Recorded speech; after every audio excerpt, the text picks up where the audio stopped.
Hey, good morning to you. A lot of new information to report to you this morning because in the last 24 hours, we visited a hospital and heard remarkable news stories of survival. We've also talked to police and the Bureau of Alcohol, Tobacco, Firearms, and Explosives. And this morning, we know important new details about how and where Stephen Paddock got his weapons. This is what we know. He bought nearly 50 guns legally. The ATF tells me he purchased 33 firearms in the last year alone. A majority of them are rifles. The ATF said none of the purchases set off any red flags. We're also getting our first look inside the hotel suite where Paddock orchestrated his massacre. Now, while his motive remains a mystery, it is clear he was armed for an even longer siege. This police body cam video shows the relentless firepower.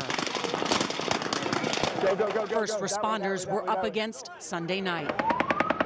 For up to 11 minutes, Stephen Paddock shot concertgoers with seemingly endless bursts of gunfire, over a dozen volleys in all. He had been stockpiling his firearms since 1982, according to Jill Snyder, a special agent in charge at the Bureau of Alcohol, Tobacco, and Firearms. How many firearms were purchased in the last year?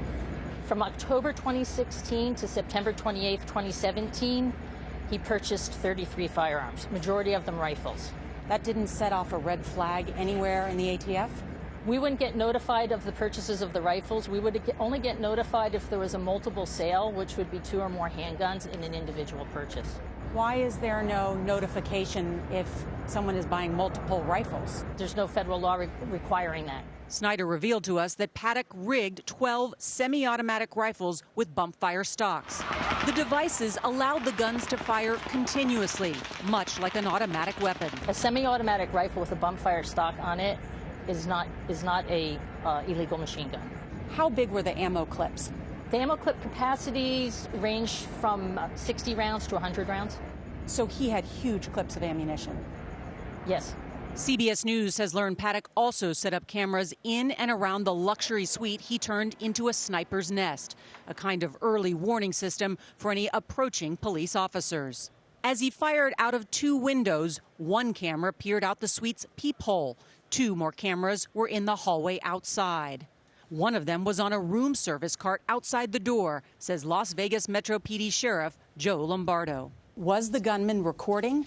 Was the gunman transmitting that video anywhere else? I'm not aware of any transmission, but there was cameras. And he had set up how many cameras? I don't know what the specific. For what purpose do you think? Well, I anticipate he was looking for anybody coming to take him into custody. So essentially, you have a recording of him carrying out this carnage? No, that's not essentially what I'm saying. That is being evaluated. The FBI took all digital and electronic evidence into custody, and we are evaluating. So there you see there's a lot of electronic evidence that they are going to be evaluating, as the sheriff told me.